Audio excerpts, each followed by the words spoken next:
Okay, so this is the tutorial for assignment 3 for the research part of the GCSE media course, especially for those looking at horror films. What you need to do for the research is you're going to need to produce a research document looking at different horror film trailers. You're going to need to look at least 6 different trailers and analyse them.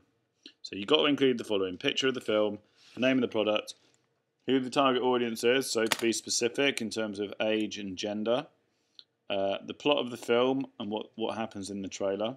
Now, this can be taken from IMDb, but it must be referenced correctly. Then you're going to talk about the codes and conventions of the horror film. So these are going to be technical and non-technical. Now, we've covered these in class, but technical are things like lighting, camera, sound, editing, special effects, where non-technical are things like character, storyline, etc.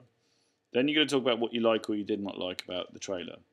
It's really important that you do this right, guys, because this is going to form part of your ideas for your final product. So the things you like here are the things that you're going to put into your product that you're making. It's also really important that you talk about and use the proper media terminology. So that when you talk about camera, you talk about the different camera shots. And you say close-ups, extreme close-ups, and give evidence of where they're used. When you talk about sound, you use diegetic and non-diegetic sound. You talk about those. So once you've completed this, you're going to put it into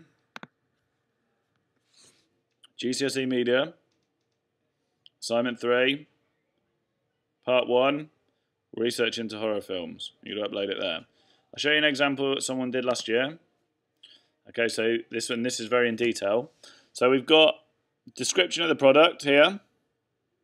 We've got the codes and conventions, so we've got volume, plot, use of sound, camera angles, who the audience is, why they picked it, and then what they've done, which is really clever, is they've given some screenshots from the trailer, and they've talked about them using the right terminology. So they've talked about long shot in here, target audience, music, suspense, given examples of how it scares people, talked about the quote, etc., etc. And then at the end they've given the strengths and weaknesses. Now yours doesn't have to be in this much detail, but it is a research task and it does go towards your portfolio. So it's really important that you get this done and you do it as well as you can.